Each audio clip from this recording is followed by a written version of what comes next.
Desde Panamá hasta México. Sígale el pulso a la información mesoamericana desde la visión de los movimientos sociales. Informativo Voces Nuestras, una producción de la Asociación Voces Nuestras. Como todas las semanas, le damos la bienvenida a una nueva emisión del informativo mesoamericano Voces Nuestras. Este espacio es una producción conjunta que realizamos con apoyo de nuestra red de corresponsales en la región y organizaciones hermanas que desde la radio amplificamos las voces de los pueblos que defienden los derechos humanos y generan alternativas para dialogar y coexistir. Yo soy Joaquín Tapiarenas y ya estoy con mi compañera Génesis R. Cruz desde el Centro de Comunicación Voces Nuestras con todo listo para la emisión número 820 de este informativo mesoamericano. Así es, Joaco, y como es costumbre, extendemos nuestro agradecimiento a usted que nos escucha y a las emisoras aliadas y espacios de comunicación que difunden este trabajo colaborativo que realizamos todas las semanas.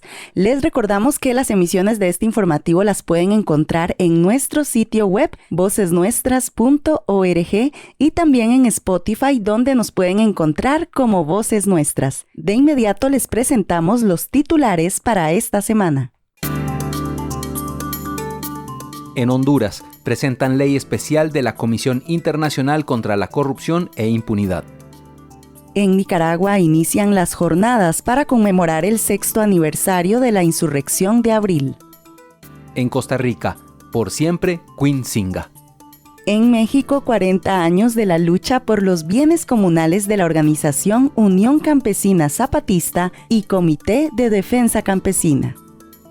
En El Salvador, alertan que más de 300,000 salvadoreñas y salvadoreños fueron detenidos en la frontera sur en los últimos 5 años, según informes sobre migración. En Guatemala, el presidente Arévalo pide a Ecuador la reparación de los daños por la invasión de la sede diplomática de México. En México, el artesano del son comparte su alegre rebeldía. En Panamá crece el repudio popular ante la falta de transparencia y ética en el manejo de la administración pública. Nos unen nuestros territorios, nuestras historias, nuestras culturas. Informativo mesoamericano, Voces Nuestras. En Honduras. Esta semana, diputadas y diputados del oficialismo presentaron al Pleno del Congreso Nacional un proyecto de ley especial de la Comisión Internacional contra la Corrupción y la Impunidad en Honduras. Según la propuesta, esta comisión tendría la facultad de querellante autónomo y acusador privado. Los detalles con Elena Borjas Coello, desde Radio Progreso en Honduras. Con el objetivo de combatir las redes de corrupción, la diputada del Partido Libre, Xiomara Zelaya, presentó el proyecto de ley especial de la Comisión Internacional contra la Corrupción e Impunidad, CICIH. La propuesta de ley establece otorgar a la CICI la facultad de querellante autónomo, explica la diputada Zelaya. En esencia, la ley especial significa la pronta instalación de la CICI.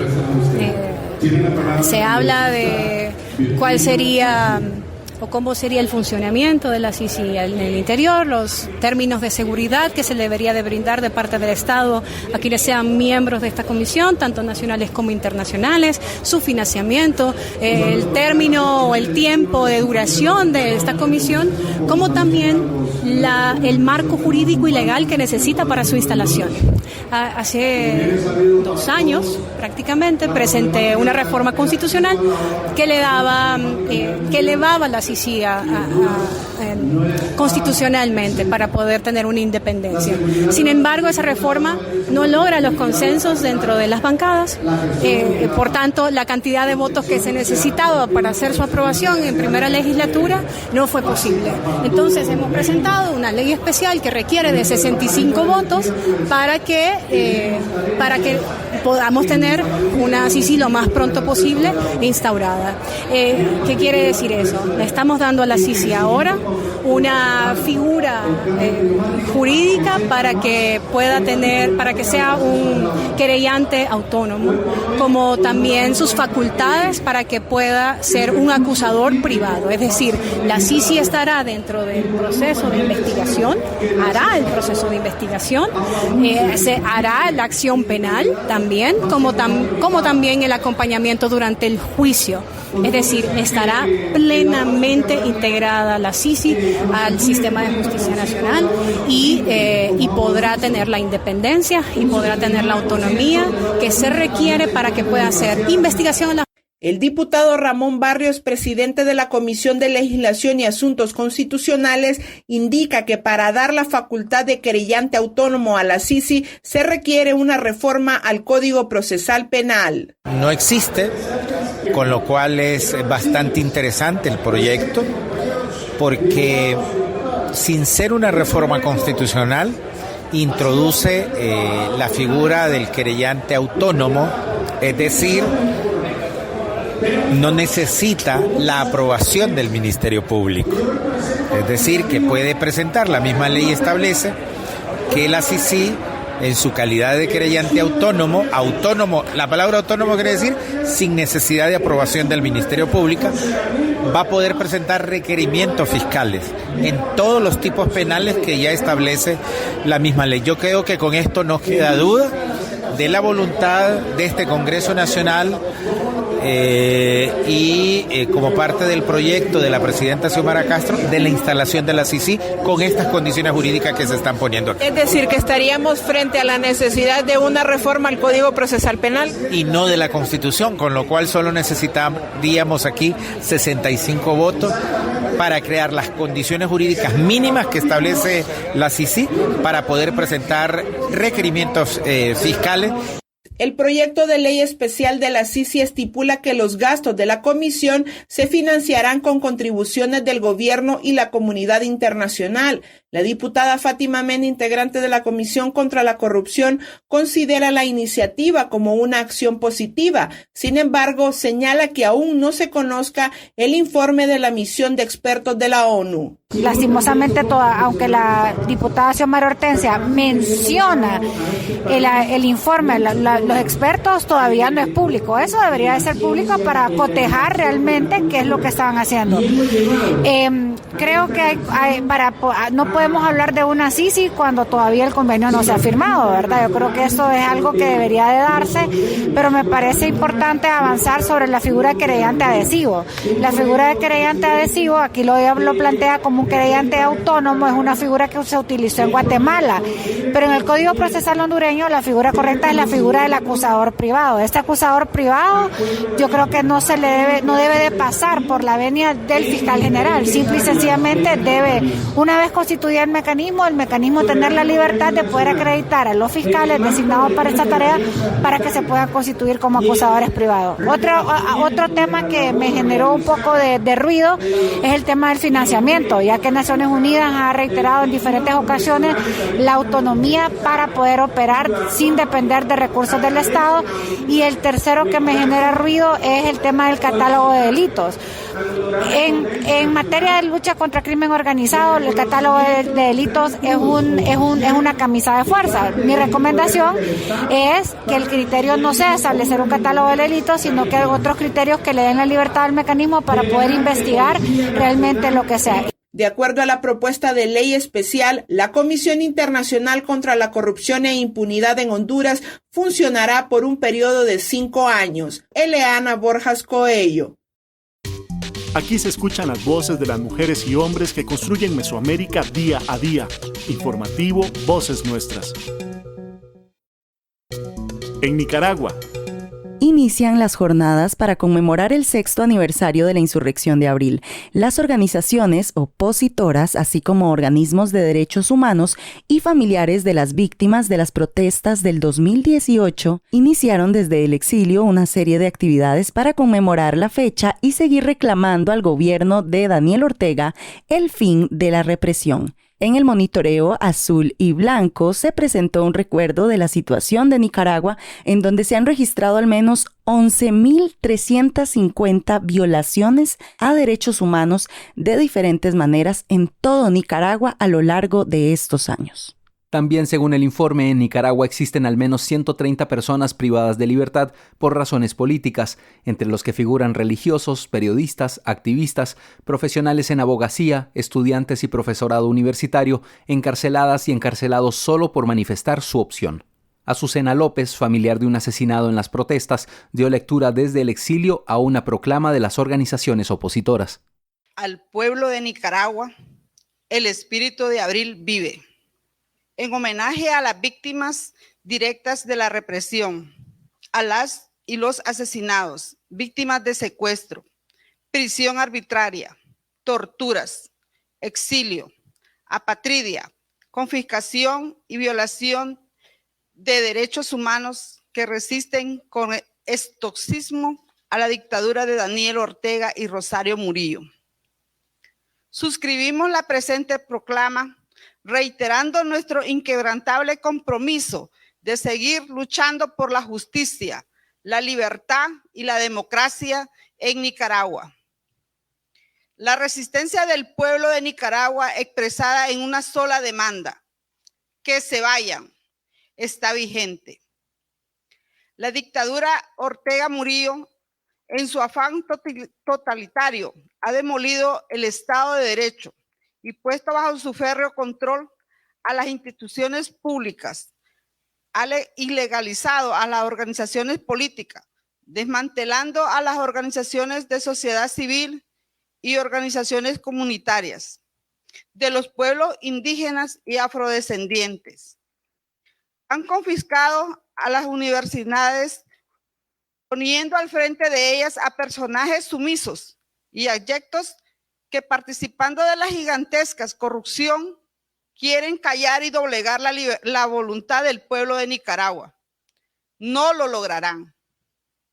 Han desatado una sistemática persecución a la Iglesia Católica, incluyendo el encarcelamiento y destierro de sacerdotes y la prohibición de actividades religiosas, así como el hecho dantesco de mantener a más de 130 personas presas políticas en sus mazmorras, incluyendo los 10 presos políticos que llevan más de 3.550 días injustamente detenidos.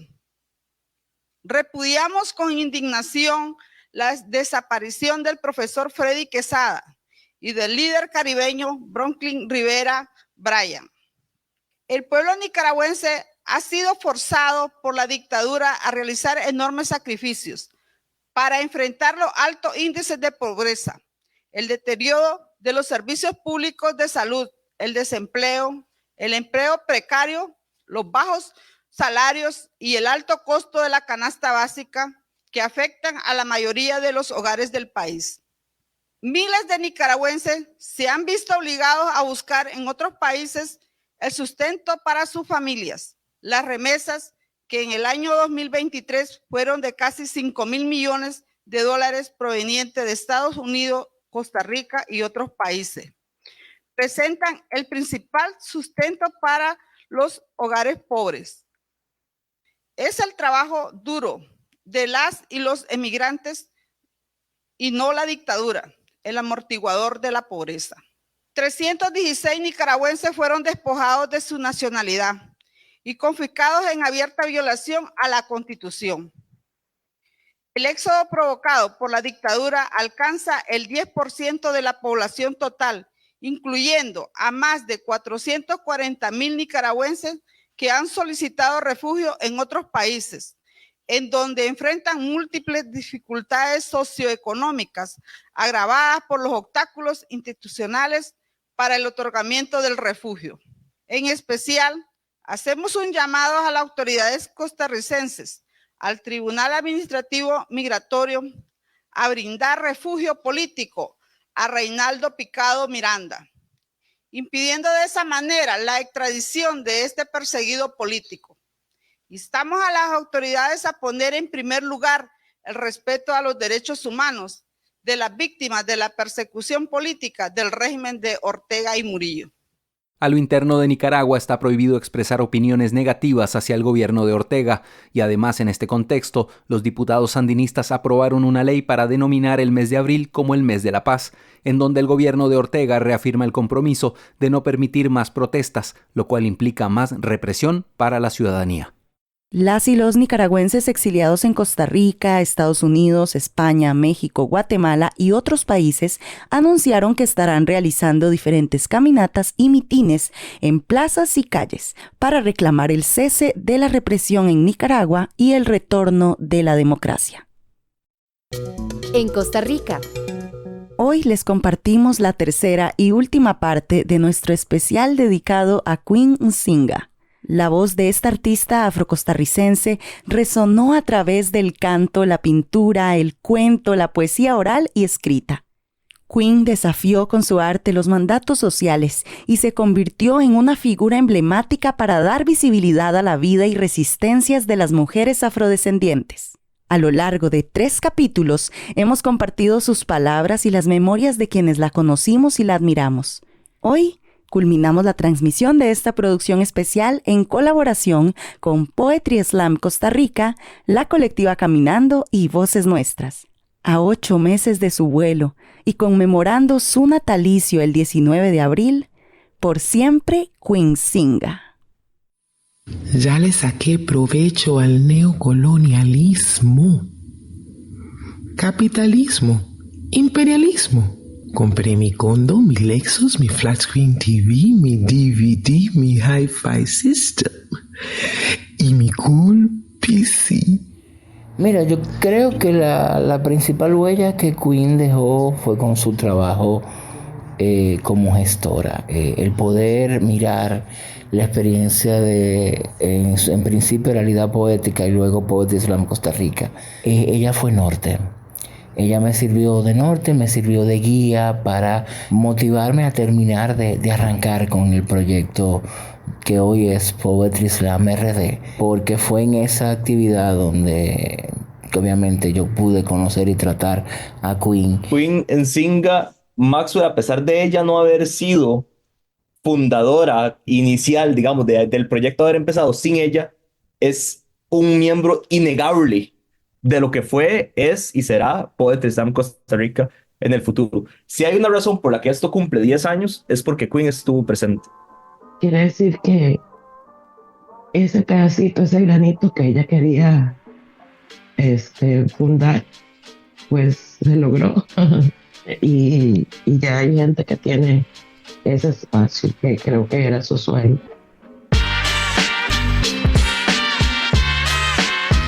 Que ella propuso hacer el colectivo Griot, y también Queen, ¿verdad? Siempre me enseñaba muchas cosas y me educaba mucho cuestiones como de cultura africana, y entonces de verdad ella me habló de la tradición de los Griot y me explicó de dónde venía toda la tradición de los Griot, y empezamos como a juntar gente y a hacer eso. Hicimos el primer festival Griot en 2006 y bueno, fue épico, legendario, histórico, ¿verdad? La gente todavía habla de eso.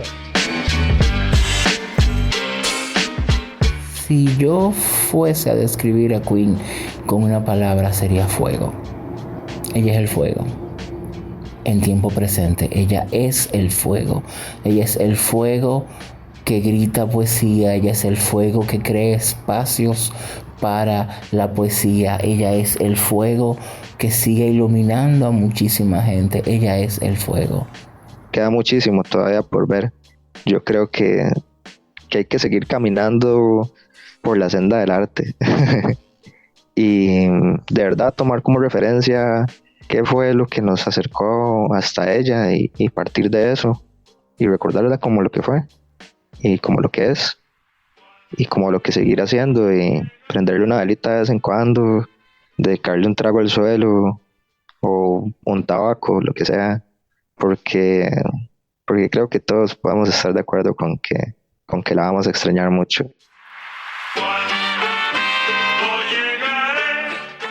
Yo la describiría a Nzinga como una creadora con una afroespiritualidad inigualable, con una fuerza descomunal. La reina de la poesía afrolatina. Yo no sé, siento que ella como que hasta cierto punto ella trascendía como todos los parámetros, estigmas y limitaciones sociales, y siempre fue como una persona de luz. Me dolió haberla perdido fue eso, ¿no? Porque ya para ese entonces Queen, incluso en un momento crítico de mi vida, cuando no tenía literal dónde dormir ni qué comer, fue la única persona que estuvo ahí. Y ese tiempo que estuvimos tan cercanas y desde que la conocí, siempre creo que el sentimiento más lindo y que me hizo sentir fue eso, que no estaba sola. Mucha gente dice que está, pero a la hora de la hora son muy pocas las personas las que aparecen. Y creo que en ese sentir nos encontramos bastante ella y yo. Minorías, escombros de la humanidad, explotadas por la voracidad, la avaricia y la codicia de inicuos políticos burgueses, que se mofan y burlan de humildes gentes, pobres e inocentes de su falsedad. Queen, sencillamente mostrándonos la versatilidad y la verdad del útero, mostrándonos la comunicación entre la tierra, el útero y la vida, hizo que muchas deseáramos sanar desde el pasado para convertirnos en voz eterna. Ese fue su gran legado en esta tierra, abrirnos los puentes del útero hacia la tierra y hacia la inmensidad. Ese fue su gran legado. De todos modos, donde quiera que se encuentre, Ibae, Bayen, Tonun, Kwan, Msinga.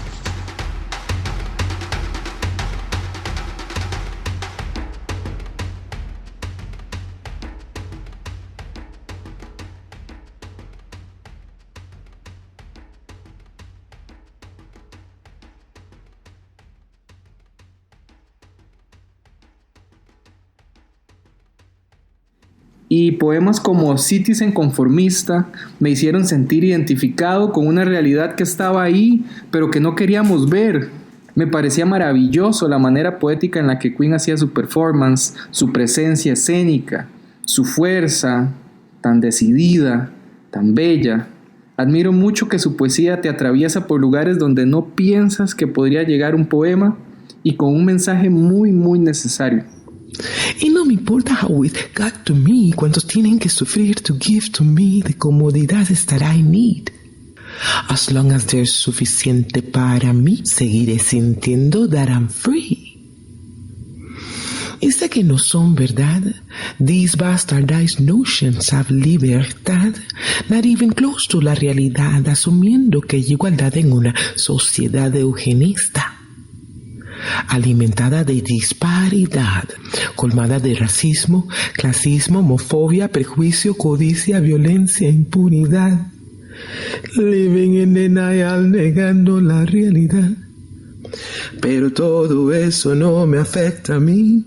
Mientras tenga mi flat screen TV, mi DVD, mi hi-fi system y mi cool PC. Mientras tenga mi flat screen TV, mi DVD, mi hi-fi system y mi cool PC.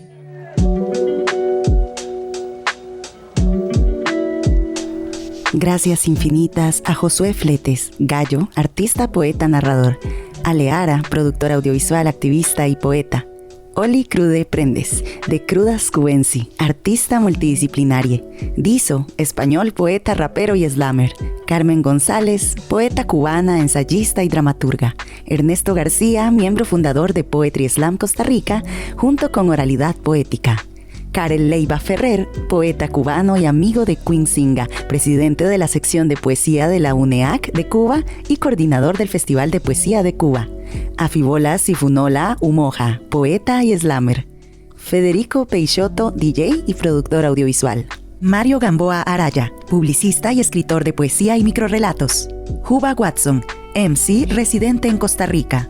Alexei Tellerías, escritor, gestor cultural, periodista y artista, nacido y residente en República Dominicana. Y Laura Contreras, conocida como Lauco, artista multidisciplinaria, comunicadora y gestora cultural. Esta es una producción de Voces Nuestras, Poetry Slam Costa Rica y la colectiva Caminando, conmemorando el natalicio de Queen Singa, 19 de abril del 2024.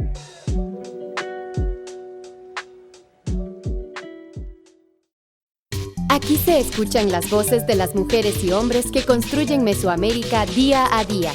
Informativo Voces Nuestras. ¿Eres estudiante de periodismo? El premio RFI Reportaje en Español cumple su 10ª edición. Envía tu reportaje radial para intentar ganar una pasantía en la redacción de RFI en Español en París con todos los gastos pagos. Tienes hasta el 5 de mayo para participar. Todos los requisitos en rfimundo.com. El ganador se conocerá el 30 de mayo en el marco de la Semana de América Latina y el Caribe 2024 en Francia. En México. 40 años de lucha por los bienes comunales de la organización Unión Campesina Zapatista y Comité de Defensa Campesina. La organización Unión Campesina Zapatista de Texcatepec este año cumple 40 años que lucharon y recuperaron los bienes comunales de Amajac. Juan Luis Herculano de la comunidad Pericón en Texcatepec recuerda por qué es importante no olvidar la influencia que tuvo Emiliano Zapata Salazar. Fue impulsor de las luchas sociales y las demandas agrarias, así como de justicia social, libertad, igualdad, propiedad comunal de las tierras y el respeto a las comunidades indígenas, campesinas y obreras de México. Pasamos a la producción de Iván Fernández y Leticia Hernández desde Radio Guaya. Pues para nosotros fue mucho significado porque en las palabras de Emiliano Zapata es donde como nació la organización de la UCZ. Por eso se llamó Unión Campesina Zapatista, porque como Zapata fue uno de los luchadores de aquellos tiempos, entonces él es el que fue adelante para luchar con la recuperación de las tierras de los campesinos. Entonces por eso agarramos ese nombre para la organización de Texcatepec. Y mucho del trabajo de esta organización justo tiene que ver con la recuperación de las tierras. Sí, nosotros pues fue mucho significado, se puede decir, porque con ese nombre de la organización pues se luchó la recuperación de las tierras de los bienes comunales de Amajac. Aquel entonces esta organización pues la UCZ y la CDC justamente este año cumplen 40 años de organización. Entonces de esos años pues se recupera la tierra de los campesinos de aquí de los bienes comunales de Amajac en el 91. Entonces pues para nosotros pues fue una lucha muy larga, muy cansada, pero sí valió la pena. ¿Cuál es la importancia de que los campesinos, las campesinas tengan la tierra, sean dueños no en lo individual, sino en lo colectivo, como estos bienes comunales? ¿Por qué las tierras tienen que estar en manos de los campesinos y campesinas, según tu opinión, Shua? Como dijo Zapata, pues la tierra es de quien la trabaja, entonces a esta lema pues lo agarramos nosotros. Entonces pues la tierra le pertenece a los campesinos, porque los campesinos son los que cultivan, son los que hace producir la tierra. Entonces por eso para nosotros es muy importante esta fecha, recordar esto que hizo Zapata, pues es lo mismo de lo que se hizo aquí en las tierras de los bienes comunales de Amajac aquel entonces. Entonces sufrimos mucho para la recuperación, pero se logró, y hoy en día pues gracias a esa organización pues tenemos comida, porque ahorita pues estamos produciendo las tierras que nos recuperamos. Pues Shua, me parecía importante que no pasara desapercibido este día. Es una organización, dices, que tiene 40 años y sigue viva. ¿Cómo ves la organización actualmente, la UCZ, la CDC? ¿Cuáles son los retos y para dónde crees que va esta organización tan valiosa para Texcatepec? Pues la organización hasta ahorita pues vamos bien, que se puede decir. Seguimos en lucha, seguimos organizados y para defender cualquier cosa de que que los campesinos sean respetados en los derechos y todo eso. Entonces estamos todo eso así luchando para que la lengua de los indígenas, el idioma, pues se reconozcan el derecho, se reconozcan sus costumbres, sus fiestas, sus tradiciones que tiene en las comunidades indígenas. Entonces ahí por eso la lucha, pues ahí va todo, pues todo se está luchando, no nada más lo de la tierra, sino que también se está luchando varias cosas para la organización. Eso. Pues finalmente, Shua, algo que te gustaría compartir, platicar con la gente que escucha la radio, para la gente de la organización, la gente campesina Ñujú, de este municipio que se organiza en español, en Ñujú, como tú gustes, Shua, adelante. Pues sí, yo únicamente lo que quiero decir a toda la gente que escucha la voz campesina, pues invitarlo más que nada, que reaccionen, que se pongan a pensar esta fecha, pues fecha es tan importante. Entonces yo les invito que estén organizados, porque solamente organizados se puede lograr varias cosas. Entonces dice que la unión hace la fuerza. Entonces es importante la unión, la unidad de todas las comunidades para hacer fuerza y gestionar lo que tiene uno el derecho de tener, de respetarnos y que los gobiernos que están arriba, pues que nos escuchen. Para el informativo Voces Nuestras, informó Leticia Hernández de Radio Guayacocotla, la voz campesina en México. En El Salvador.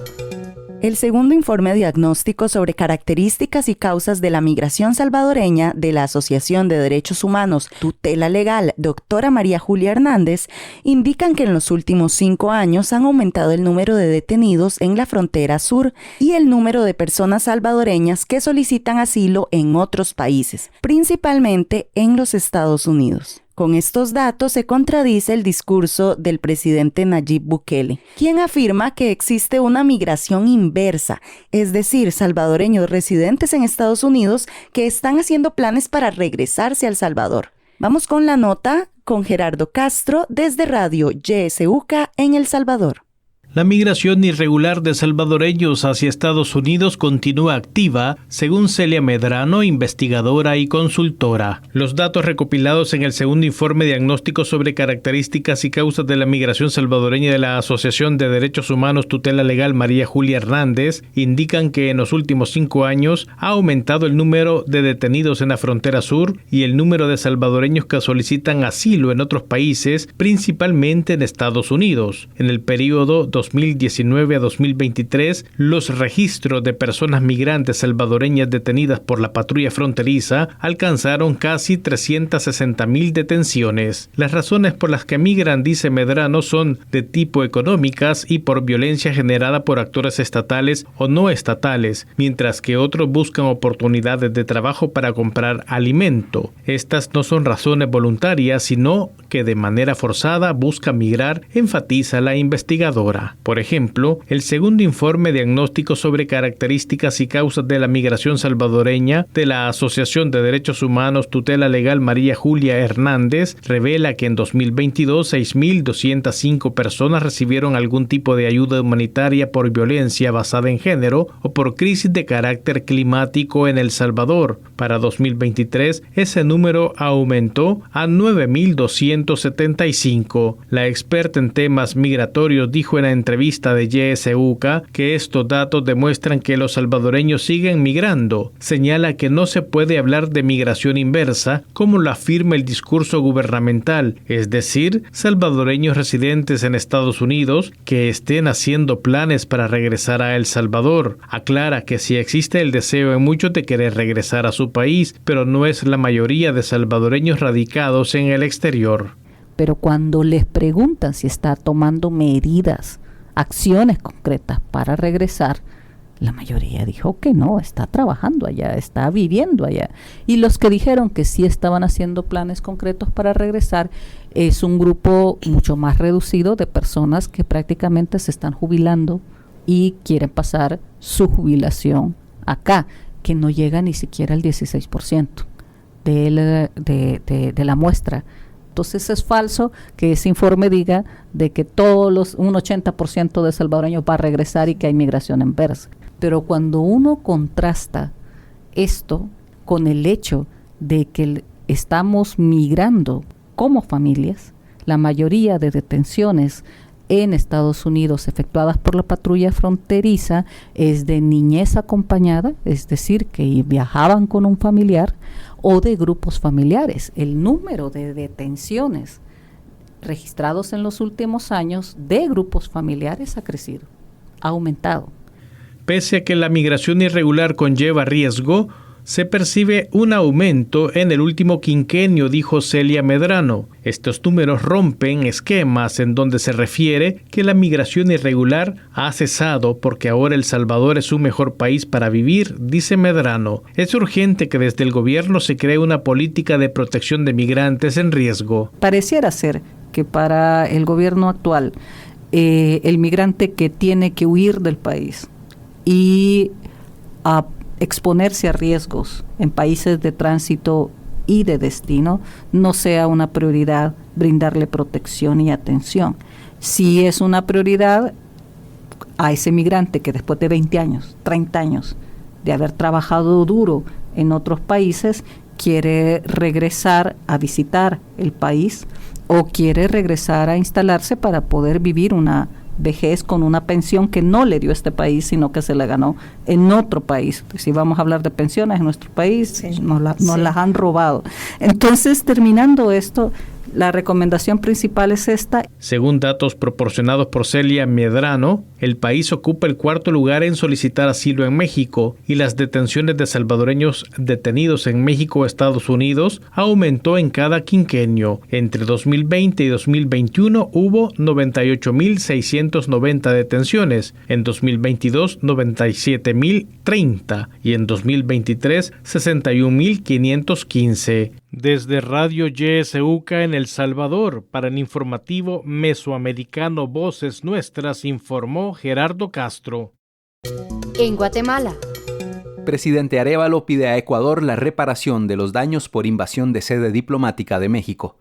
En el marco de la cumbre extraordinaria de la Comunidad de Estados Latinoamericanos y Caribeños CELAC, realizada el 16 de abril, el presidente de Guatemala, Bernardo Arévalo, se pronunció ante el asalto de la policía ecuatoriana del gobierno de Daniel Noboa a la Embajada de México en Quito, Ecuador, el pasado 5 de abril. El detalle con Juan Pablo Montenegro, desde la Federación Guatemalteca de Escuelas Radiofónicas FEGER. El presidente de la República de Guatemala, Bernardo Arévalo de León, se pronunció en contra de los hechos ocurridos el 5 de abril de 2024 en la Embajada de México, ubicada en Quito, Ecuador. El mensaje lo hizo sentir en su intervención en la cumbre extraordinaria de la Comunidad de Estados Latinoamericanos y Caribeños CELAC. Arévalo calificó la acción como grave y penosa.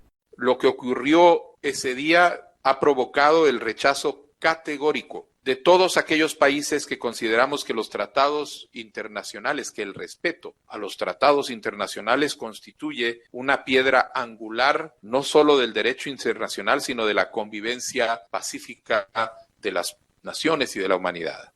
Las imágenes y los videos que han sido compartidos en donde se evidencia el ingreso de las fuerzas de seguridad del Ecuador a la Embajada de México acreditada en Quito será un hecho que marcará la historia de la región desde una perspectiva grave y penosa.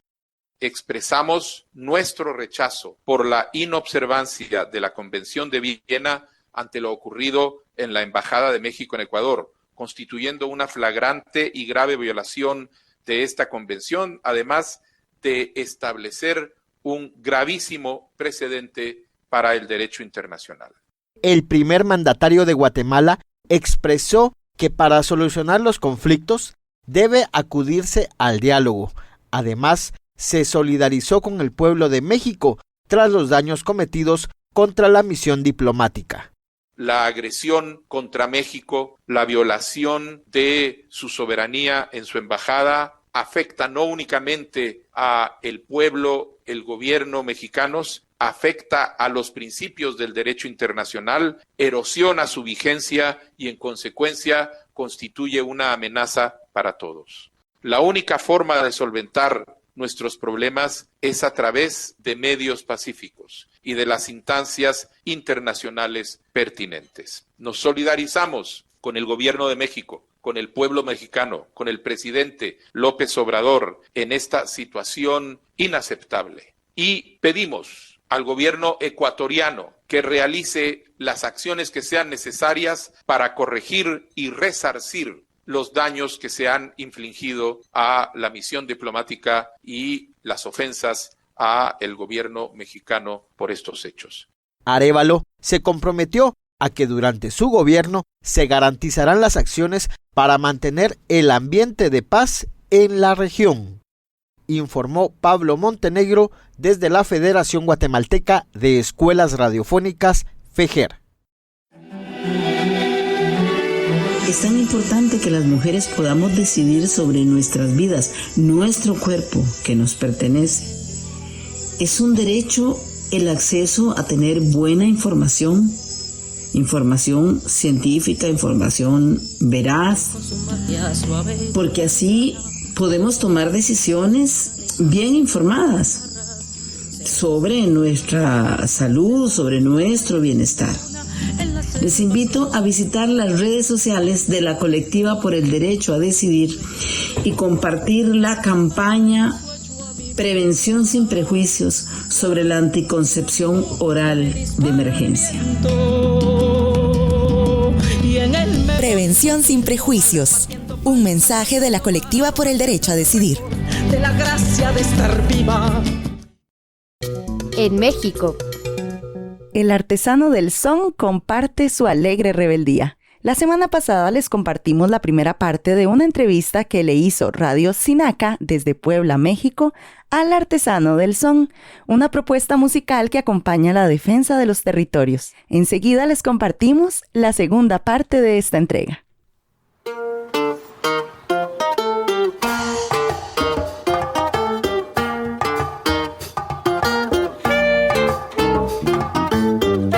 Estamos en la segunda parte de la entrevista con el artesano del son desde San Miguel Tzinacapan.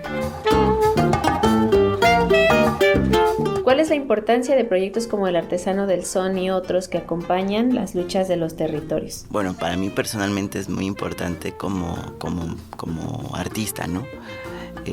De mi parte es súper enriquecedor poder compartir el mensaje con otras personas, con otros movimientos, con otras luchas. Pero creo que hacia el otro lado, pues también me parecen que hay que buscar otras formas de compartir los mensajes, ¿no?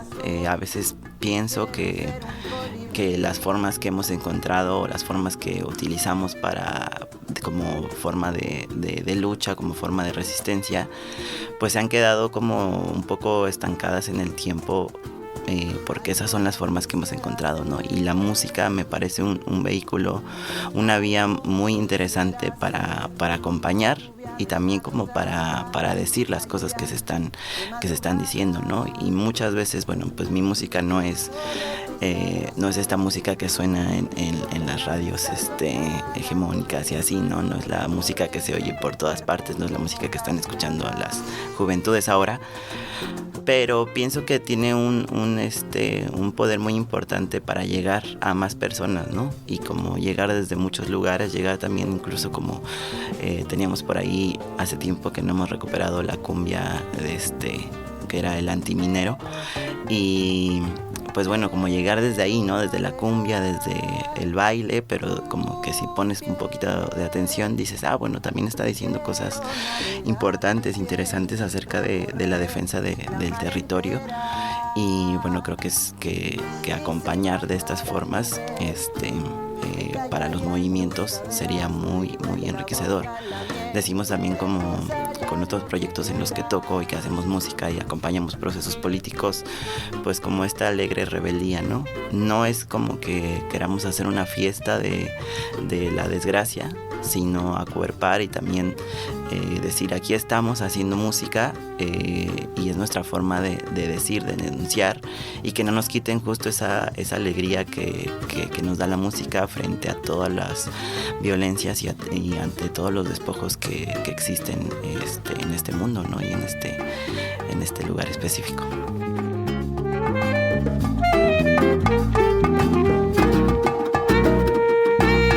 Solo si dices que sí, te regalo el corazón. Quiero ser un colibrí, chupamirto de tu flor. Solo si... Claro, la alegría ha sido pues también muy importante para los movimientos en defensa de los territorios aquí en la Sierra Norte de Puebla. Y bueno, pues también platicando de esas alegrías, cuéntanos cuáles son los sueños que tiene el artesano del son.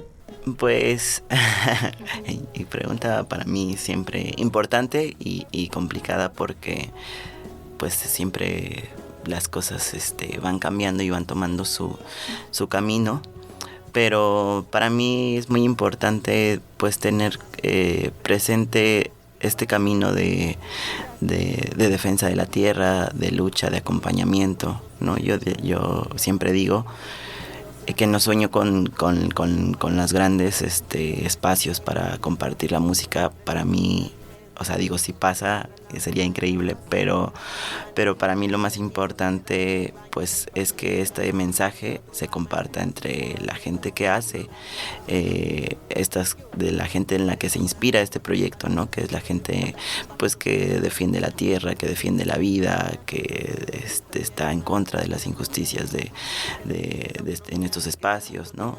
Para mí un sueño es que el artesano del son pues esté sonando y esté también tocando corazones entre la gente que está poniendo el cuerpo enfrente de las luchas, ¿no? De las luchas que hoy muchas organizaciones sostienen en el país, y pues también llegará a la gente, pero desde ese lugar, ¿no? Como desde tocarles esa fibra que tenemos todas de defender lo nuestro, ¿no? Y lo que compartimos con la vida, con el espacio, ¿no? El agua, las plantas, la tierra.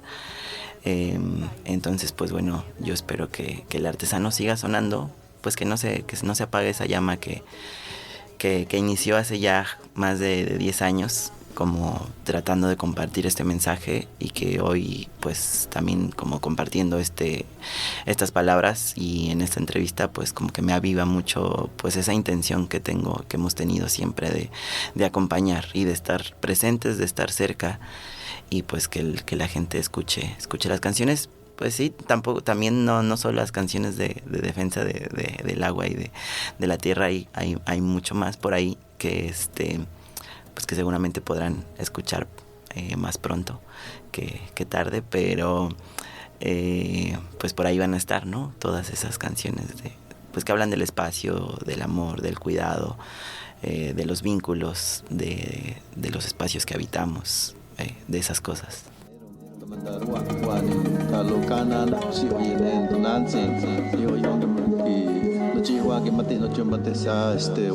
Nuestros abuelos y abuelas nos enseñaron a cuidar y a respetar a la naturaleza. Estamos cuidando en sentido amplio la vida, esto que nos da el agua y la tierra, el viento. Muchísimas gracias y esperamos poder seguir compartiendo la música, la lucha por la defensa del territorio. Sigan al Artesano del Son en redes sociales como YouTube, Instagram y Facebook. Esta es una producción de Radio Comunitaria Tzinaca para Voces Nuestras.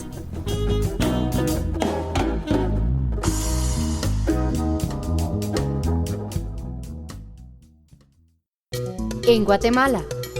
La violencia sexual en el contexto del caso Genocidio Ixil durante el periodo del general retirado Manuel Benedicto Lucas García. La violencia sexual fue un recurso de terror que el Estado de Guatemala, a través del Ejército, realizó en diversos ámbitos de la República de Guatemala durante la guerra interna.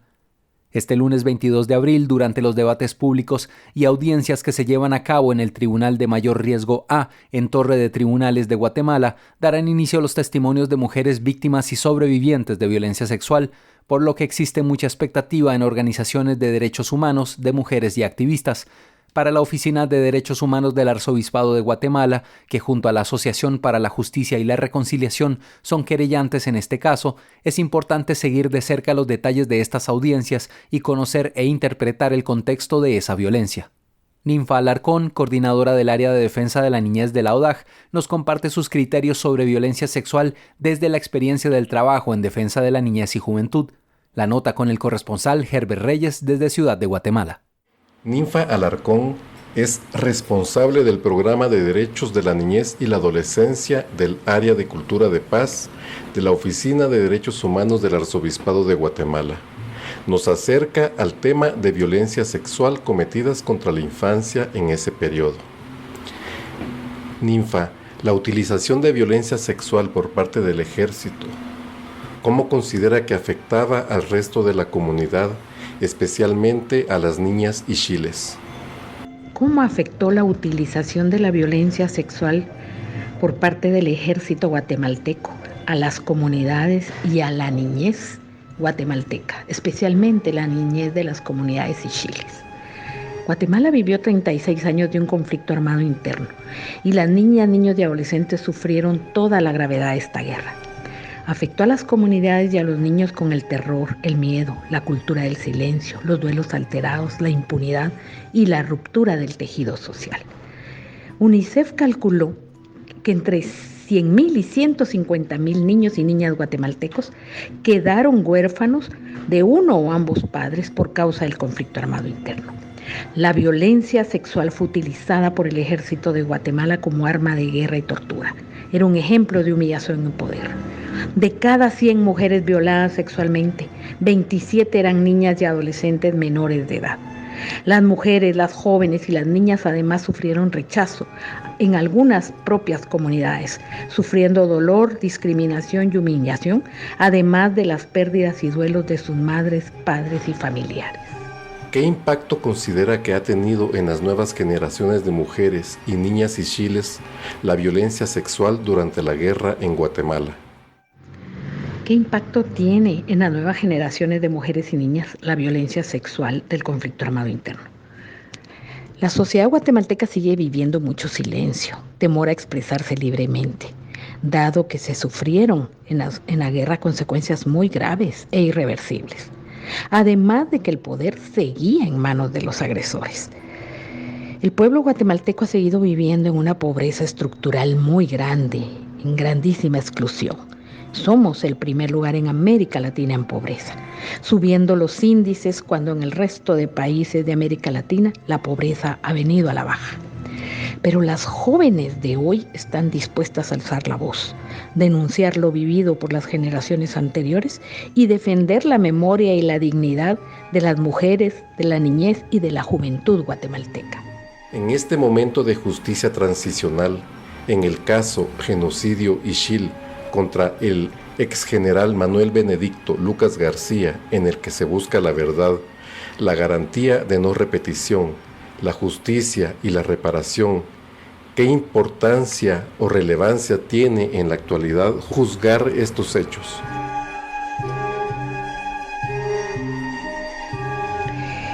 ¿Qué relevancia tiene en la actualidad juzgar estos hechos? Bueno, a pesar de todos los años pasados, este tipo de delitos no prescriben. Son de lesa humanidad, afectan a todo el pueblo guatemalteco, especialmente a las mujeres, niñas y jóvenes, por todo lo vivido. Si en Guatemala vamos a construir democracia, necesitamos hacerlo con base a la verdad, basándonos en el respeto a la vida, a la dignidad y a la priorización de las nuevas generaciones.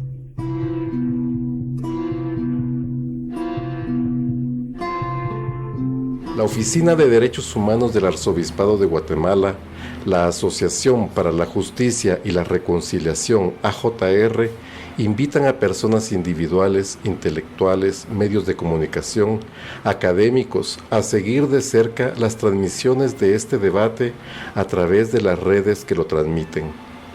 Desde la ciudad de Guatemala, reportó para el informativo mesoamericano Voces Nuestras, Herbert Reyes.